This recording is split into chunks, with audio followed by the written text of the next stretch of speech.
Spoilers ahead for the original Star Wars.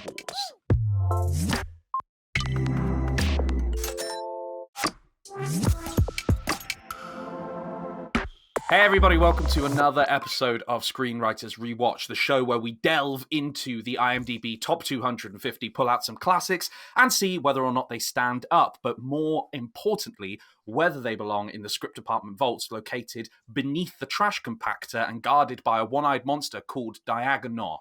Diagonor. Either way, it has a name. Did you know that? The last one. The last one. It has a name. Incredible. But before we get to that, don't forget to like, share, subscribe, check out our previous episodes on Spotify, Apple Podcasts, YouTube, wherever you get your podcasts. You will find us talking about movies and stuff. You can also find us on TikTok, which is a very cool place. You can also check us out on the Script Department website, scriptdepartment.net, to find out what our global network of screenwriters are doing. And also, you can buy us a coffee, which would be tremendously exciting for all of us to stay awake to continue to bring exciting content about Star Wars. I'm excited about this. I'm very excited to get to this one today. Today is we're joined by Helen and Brad as we make the jump to hyperspace when screenwriters rewatch Star Wars. Guys, this is a very special episode today because as eagle-eyed or eagle-eared listeners will know, Brad and I have routinely reviewed various different bits of Star Wars and Star Trek. I know you said Star Trek. That's a terrible hypocrisy. That, but we've routinely reviewed all kinds of different things, including Book of Boba Fett and Obi-Wan and various things like that. But Helen over here, am I right in thinking? Please confirm for the people listening at home. You had not seen this before setting up to record this episode. Is that right? I had not seen it. However, I would just like to just put in my defense here that growing up with two older brothers, I haven't watched it because it was out of spite. If I hadn't watched it, when it was, we need to pick something we all like to watch, then I wouldn't have to rewatch the same thing and be outnumbered. I am very familiar with Spaceballs, which did make me chuckle when I was watching this. I'll bet. For the references. Now I can place the references. The way around to the way you would normally do that, but I respect it. I respect your experience of that. It's something quite interesting. I think this is going to be good though, because I think Brad and I could quite easily get weighed down with the universe and the canon of various other things. So I think you're here to keep us on the straight and narrow, Helen. So we appreciate that. I'll do my best. So the first thing, really, I'm going to go to you, Brad, first. I mean, what are you bringing to this rewatch? This rewatch of this seminal moment in cinema history. So I think, as you've already mentioned, I'm a big fan of the franchise. We've reviewed a lot of the TV shows and films. Not all of them we've given praise to. No. There have been a few missteps from time to time, but the original trilogy and the 1977 A New Hope, Star Wars, is just, as you said, it is such a big moment in cinema, and it was part of my childhood. So it feels like it's part of my DNA, like the constant quoting it to my brother or friends or other Star Wars geeks. Like it's almost like it's a tick, and I can't stop doing it. And it's, I mean, sometimes I'll sit in a restaurant with my friend, and we go across the top, and it's like, it's part of me. I don't think I can ever get rid of it now. I do very much love it. I totally get and agree with you. I once again grew up with it. It was a big part of my childhood. And yeah, I think we have a very similar outlook and experience on these things, and you know the penetration into popular culture as well. You look at the Family Guy kind of riffs on that original trilogy, and you know countless other things like that. So that's where we are with this now. Helen, I think the question normally I would say, what are you bringing to this rewatch? But of course, you hadn't seen it before. So, what did you think of your first ever experience watching Star Wars? And be honest, you don't have to be nice about it if you don't want to be. It's okay. No, it's fine. I can see the craze. I get it. I think the world that's created, or the worlds that's created in this is very fantastical and immersive, and all the little creatures, all those little tiny details are what makes it such a tangible story. And I can see how that has led to a franchise, because why wouldn't you want to explore all of that magic? And when you like looking at it from that cinematic point of view that you were saying, Brad, about it being cutting edge back then, even now, some of the way that they've done the, I'm jabbering my words here. Jabba. Jabba, like Jabba the Hutt. It's very good. Hopefully you'll cut that bit. Absolutely not now. Like the special effects and things like that, they're actually much better than I thought they would be for that period. So I was a little bit impressed. I think the script was interesting. I don't think it would hold up to modern day scrutiny in some areas, some of the dialogue. But I can see the appeal. I think there's some issues I have with some characterization. Okay, maybe we'll get there. Let's get into it. So the thing with this is, so we are screenwriters. We are rewatching this. So this is we're going to look at this first and foremost from that kind of perspective. And you mentioned there, Helen, the script potentially not standing up to modern standards. Now, there are some great records of, I think, Harrison Ford and Mark Hamill and people like that going on record as saying you can't speak this dialogue. It's, you can write this, but I think as Harrison Ford said, you can write this, but you can't say it. And so I think that you're in good company there with that. Now, watching it back, it's one of the things that I found now looking at, because I've never watched Star Wars from the point of view of reviewing it in this way. It's just something I put on for the joy of it. So looking at it now, that dialogue absolutely jumped out to me as being just ham-fisted, and that there's that brilliant line, Mark Hamill's Luke Skywalker, but I wanted to go to Tashi Station to pick up some power converters. Oh God, what are you doing? Like, what a cumbersome line. What is that? I mean, Brad, is that something that did you pick up on that as well? Yes, I think it's of an age. I think it did launch a new form of dialogue really in film, because it is dripping with cheese, and they're trying to immerse it in a completely new environment, which I think at the time made it quite unique. But then it became, everyone did it for a long time, and then it became a thing that you parody. Yeah. So yes, it has aged very unusually, because it's a classic, and the dialogue has a lot to be asked of. Like, it's not perfect in that way, but if you let it be where it is in time, then it was very unique in its own way. I thought it was interesting. I rewatch it regularly just because I like it, but it was interesting rewatching it now, after all of these TV shows, and like Obi-Wan, for example, where we have this untold story about what happened just a few years before this film. And even that adjusts how you see this film. So all of the installments around it, however many there are, like 10, 15, if you include all the TV shows and everything, each one of them, it changes A New Hope. And every time I rewatch it, it feels different, which is quite unique to have a film from 1977 that's still being reframed today. And I like that. I don't like films being retconned and changed if it's something you love. But if they have a little tinker somewhere else, in the prequel verse, or, even things that happen in the future, and you can reassess how you watch a film, I think that feels like smart writing, even if it did have weird dialogue. Yeah, totally. Like, it's interesting. It's interesting how this film does get recontextualized over time, and there's a lot, because looking back on this. So this again, Helen, is where you have this unique perspective here for the three of us. Is presumably you are completely unaware of the story, where it goes from here, where it kind of where it came from, things like that. So what do you find in terms of the story itself, and looking perhaps at the structure of the way this is organized, and perhaps leading on to that characterization that you mentioned? How do you find it?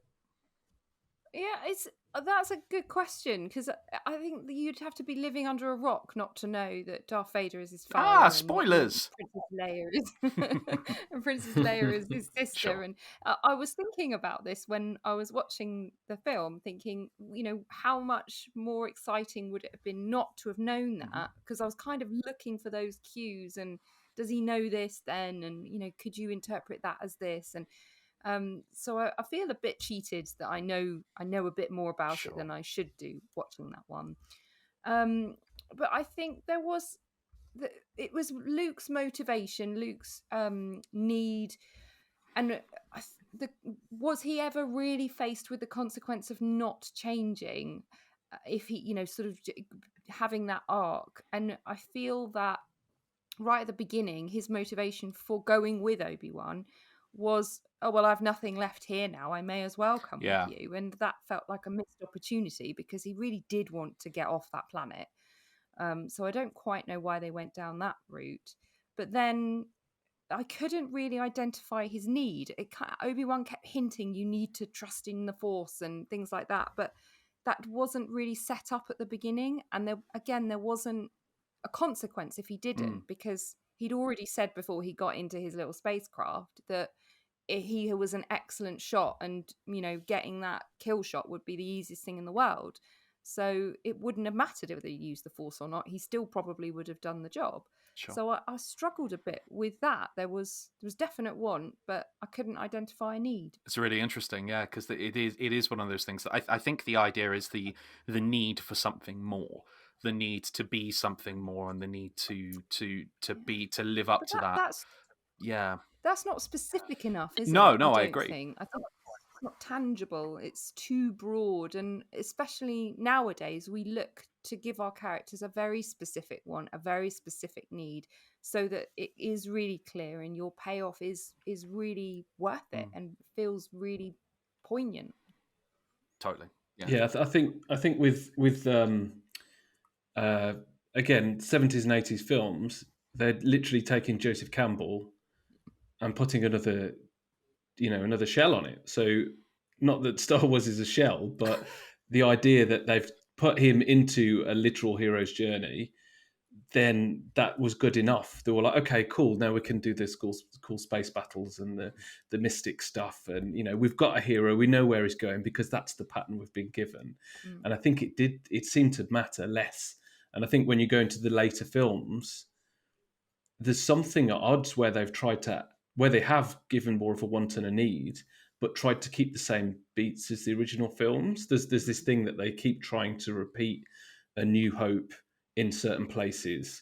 And sometimes it's jarring and sometimes it works, but it's because there's all these little moving parts they're trying to slot together. And I think I've mentioned it before on the podcast. There was this amazing, I think it's like a 20-minute documentary about A New Hope, how they changed loads of stuff when it got to edit. Yeah. Like loads of it. The structure, the shape of it, the ending in the edit room. Like it was totally different. And I couldn't believe it when I watched it. I mean, I think they changed the end of the first act and literally just cut it out and swapped it with the start of the second act. I think completely. So, yeah. And it makes it a completely different story. And you watching that, you wonder how it was ever written, and then it worked. Because it was just chopped to pieces. It makes for an interesting film to discuss from a writing point of view when you think about it in those terms, because you're right with Campbell's hero's journey, and it's fair. I mean, I think that this is the film to refer to when you are trying to explain to a student about the 3-act structure.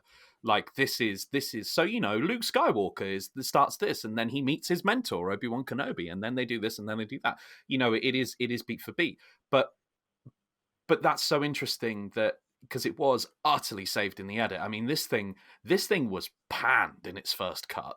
Like it was absolutely hated by and it's a very famously troubled production and things like that. So it does kind of beg the question: how much of this is intention, and how much of it is luck? And was the editor the true kind of final screenwriter on this project? Because were they trying to cut together? I believe it was Lucas's wife, actually. I think it was George Lucas's wife that I think she became his wife. Became his wife. Gotcha. Splitting hairs there, Brad, but I like it. Well, I mean, after that edit, Wow, that's sensible move, I think. Yeah, it's an interesting.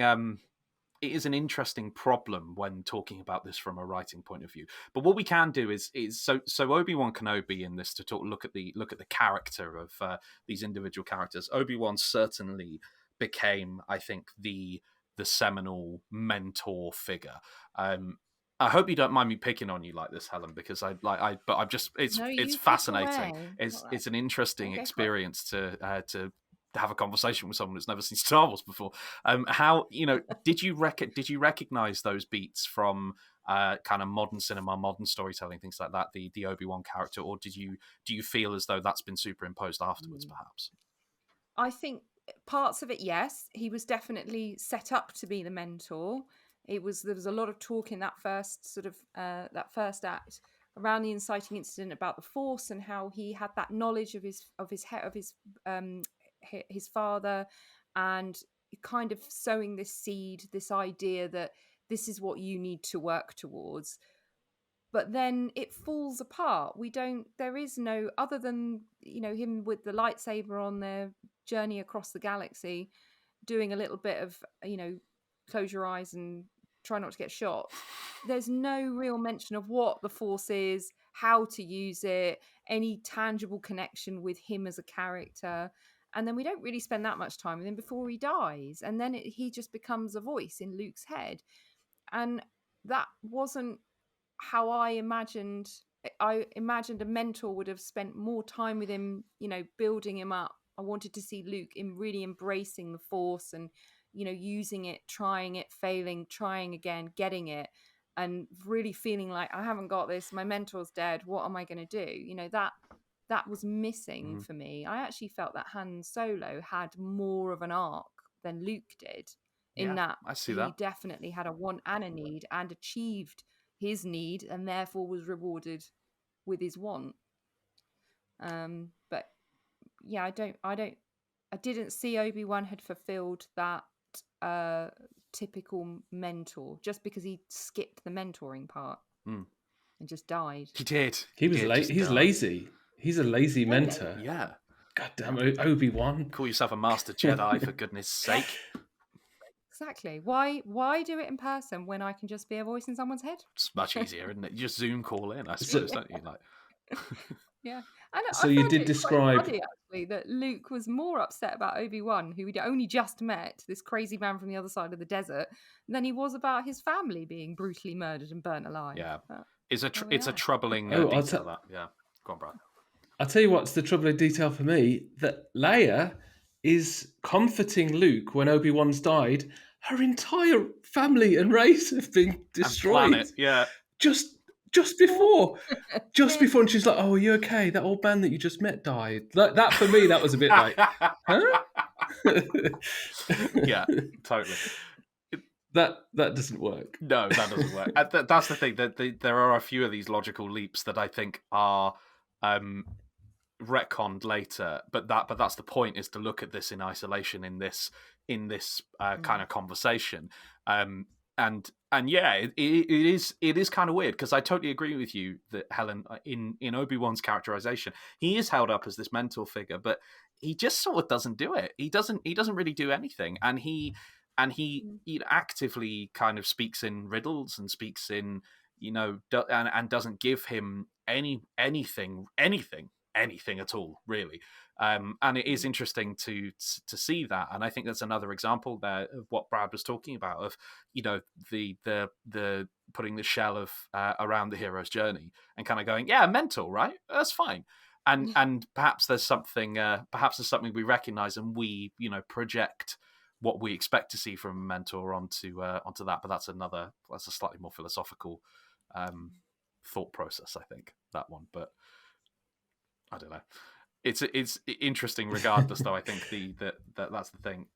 Brad, Obi-Wan for you. I mean, we and again, keeping it in isolation of this, it's very difficult, I know, to try and not think of Obi-Wan because in other properties. What, as for you as a character, Does he work? Does he not? What do you think? So I always found him fascinating in this film because I didn't know any people in my life of that age that acted like that, with that little sparkle and the adventure and all that kind of stuff. So I was always utterly fascinated by him. And I think the fact that Alec Guinness was such a higher caliber actor than anyone else in that film, maybe Cushing, but Sure. most people didn't come anywhere near him. And just to have that difference just gave him something extra. So he was only in it for a short bit, and he didn't fulfill his destiny or what we thought he was supposed to do. But there was just something magical about having Sir Alec Guinness in that role, which always fascinated me.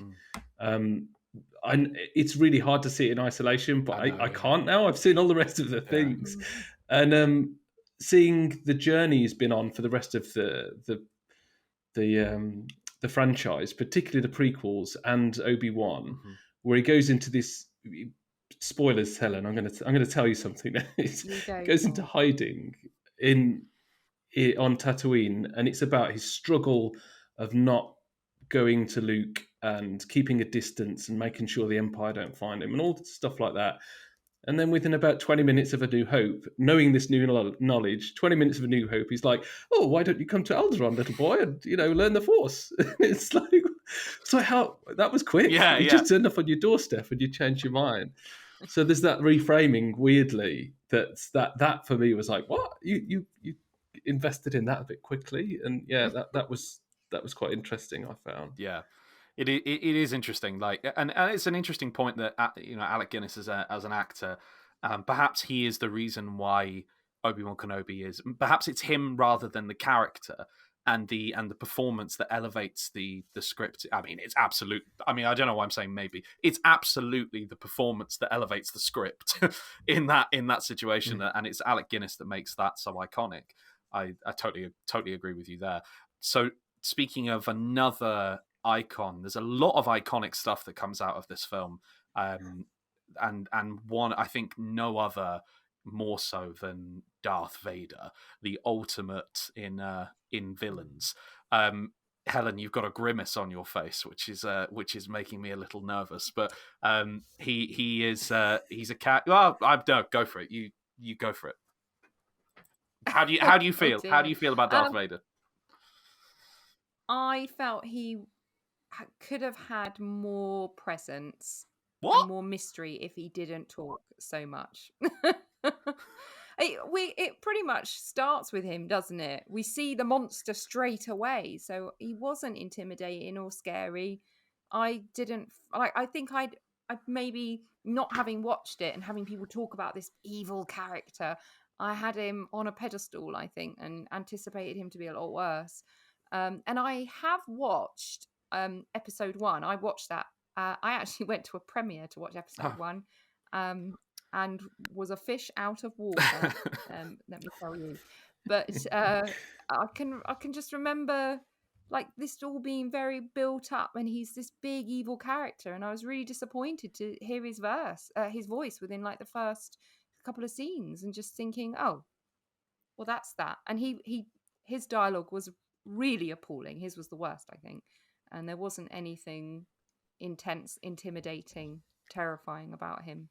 I think the guy with the high cheekbones was more scary. And the sand people. Peter Cushing, yeah. Them again. Yeah. Darth Vader could have had more presence is the sentence that you have just given us there. There is a stunned silence going on here. I can see it. Yeah, I mean, Brad. Perhaps I've been spoilt with modern antagonists, and I don't think he quite measured up. Sorry. No, that's fine, Brad. Sorry. You take it now. Shall I just leave that? I mean, yeah. What do you think, Brad? So Darth Vader, this rewatch round, do you feel, does he measure up? Oh yeah, he's rubbish. He's just rubbish. No, I mean, I love Vader. I love I never, if you're trying to put him against like a scary factor, I was never scared of Vader. He was just quite a cool bad guy. Like, I don't know if that's because as I was watching this, I was watching loads of other awful Thundercats. 80s films that I should like much more scary films of the 80s that I probably shouldn't have been watching at the time. So I never really found him scary, but his presence and his voice I always found just, I don't know, that for me that's the iconic thing about him, beyond his luck, beyond anything. I love listening to the Rushes with Prowse talking, who's in the suit, and he's got a thick West Country accent, and he's saying the lines, and nobody knew that he was going to get dubbed over with James L. Jones. I don't think he didn't funny. even know he was getting dubbed over, did he? It was a total. It's like a massive farmer in the suit. Yeah. It's really funny. And he's reading the same lines. It's the same script. They're both reading the same script. So yeah, I mean, if you read that script today, it would be received in a very different manner. But I think he has his own music, the Balakos music that comes with him. For the time, like, everyone was getting into synths and, electronic music. It was quite rare to have an orchestral score on a film at the time. Obviously, this kind of brought it back, and John Williams became John Williams. But it's just the idea that they've all got their own music, and Vader's is one of the most memorable. Like, he's got 2 or 3 different licks of music, and it's all really Balakos, and it's like, okay, they're telling a story here with sound, and there are so many layers to basically a guy in a plastic suit swinging a sword around, and if it didn't have 1 or 2 of them, it wouldn't have worked. It would have been a man in a plastic suit with a West Country accent. But yeah, there are a lot of iconic moments that he brought to cinema in the 70s and 80s, and it was the combination of all the parts, I think. So if you look at them individually, it's not that scary, and it isn't like someone that you're going to be terrified of. But I think the combination of the mystery behind him that they sort of made more of as the prequel, the original trilogy goes on, and you get the father, the heritage thing, and is there a redemption arc coming, and all this kind of stuff, which felt fresh when I watched it. I don't remember watching it for the first time. I was too young, but I remember it feeling different when I watched that to watching, I don't know what other rubbish was out at the time, like Solar Warriors or something. Yeah, I think that Vader for me makes this movie. Like, there's a lot about this film that really doesn't work, and really is quite difficult to get through. And again, context, with the other stuff surrounding it, it's improved by its surroundings, no doubt about it. But Vader, for me, I think you're right, Brad, in the sense it's the mystery of what's behind the mask. There is something anachronistic about the voice that kind of, that it's not right. There's something just not right about it, and it feels. I think you feel it, even though you don't know that it's not really the voice of the person inside the suit. It doesn't. There's something at odds and jarring about it, which I think, whilst perhaps not frightening, I think is unnerving.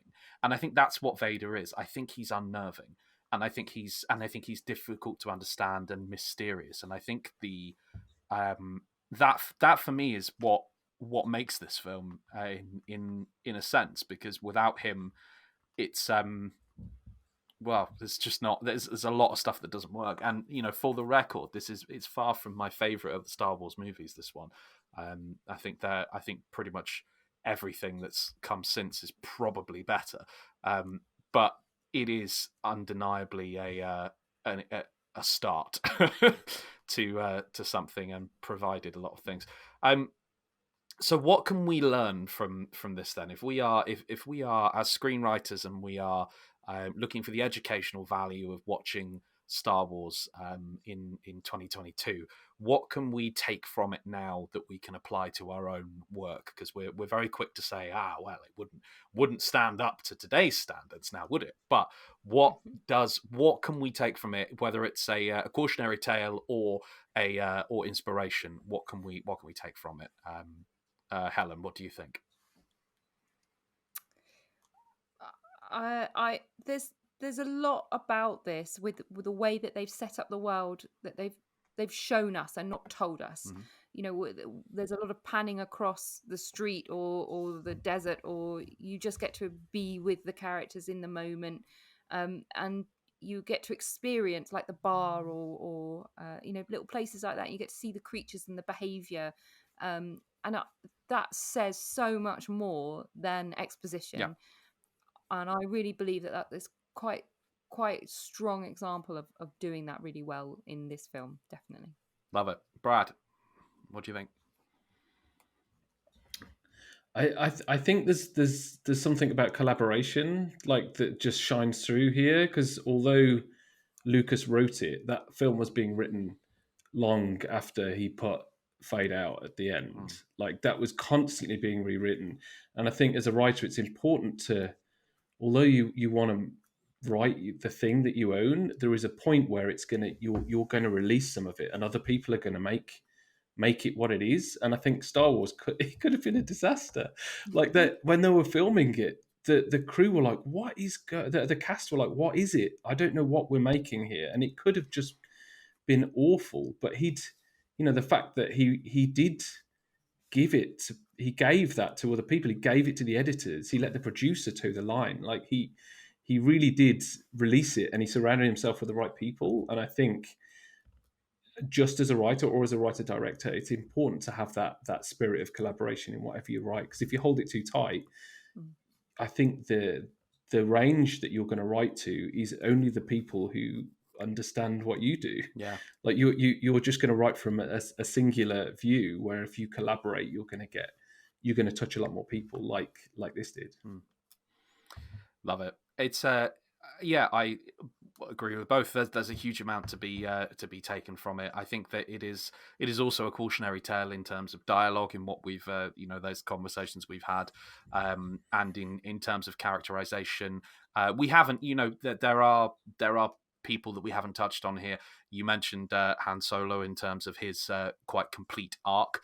I think you can look at that. I think there's a really good reason why that character tends to be the most popular of the kind of the good guys, as it were. Star Wars. This film is kind of quite black and white in its portrayal of good and evil, and you have in the middle of it a smuggler with a heart of gold, with a cool ship and a teddy bear for a mate. And it's kind of, there's something really compelling about that, and about his character. And again, as you say, Helen, from the wants and the needs and things like that. So I think there's a lot to be taken from this, both in terms of cautionary tales and in everything else. One thing I would say is that we haven't really mentioned is that there is a stark lack of female energy in this movie. If we want to look at the legacy of this and how it can be perceived today, it's Princess Leia, and that's it. As far as I directly recall, I don't think there's anyone else there, and I feel I'd be remiss not to at least acknowledge the fact that we noticed. I do think for the time, for the period, she was quite a strong character. I wasn't disappointed by the way her character was portrayed, which I was surprised about. I wasn't expecting to. I was expecting to, have my eyes rolling a few times. But I thought she was actually very well written for the minimal amount of time she was on screen. Sure. But yeah, and she only gets better as well. That character really does become something. I think that is a triumph of this, is the character of Leia becomes General Leia Organa, and is she is really brilliant. Anyway, so the question I now have to ask, and I know what Brad's answer is going to be to this, and I I know already.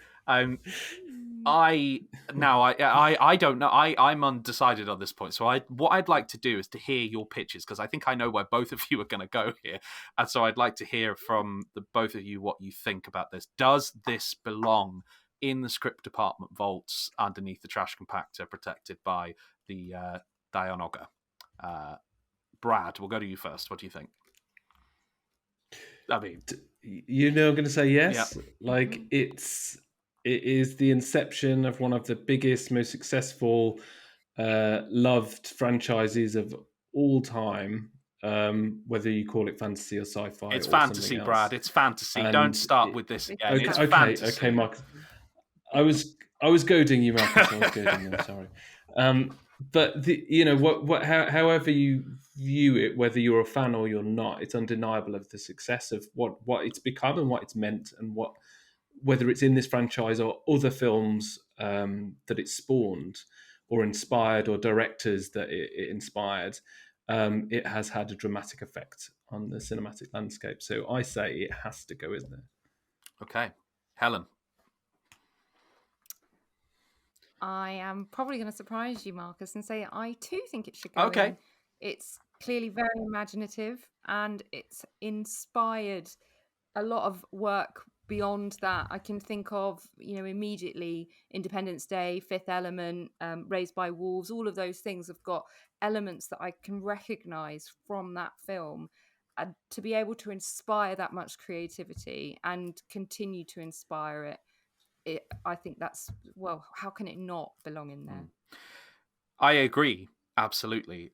But I will make the observation that the reason we're putting a film in here is because it's inspired other stuff and it's made other stuff good, rather than to take the film in its own merit and whether or not it actually stands up on its own as a thing. I don't disagree with you, by the way, and I think that absolutely it has to go in for those things. But I do think if this film, if history had gone differently, and there had never been an Empire Strikes Back, and there had never been a Return of the Jedi, for a plethora of reasons why great movies don't get sequels. I wonder if we would still consider this to be one of the great films of all time, if it could stand alone as just something like that. I don't know. Interesting. Perhaps we'll leave that hanging in the air, and tell us what you think. Oh, faithful listener and viewer, feel free to pop it in the YouTube comments, ping us an email over at thescriptdepartment.net, and let us know what you think about that. I'd love to hear the rebuttal to that one. But thank you both. It's an interesting conversation to have. I think this is always it's a good film to try and unpack and explore, because it's universally pretty loved. So it's interesting to actually try and find the flaws in it. So thank you both for that, and thank you for listening and watching wherever you are. As I said at the beginning, you can find other versions of this knocking around all over the place. So we've got loads of Screenwriters Rewatch knocking around. We also have loads of Star Wars content on the script department. So if you're looking for all that legacy stuff that we've been talking about, then you can hear usually me and Brad talking about how we liked or disliked one thing or another. So thank you very much. We'll be back next week with more Screenwriters Rewatch. Until then, have a good time and watch some more movies. They're good. Take care, everybody. Bye-bye.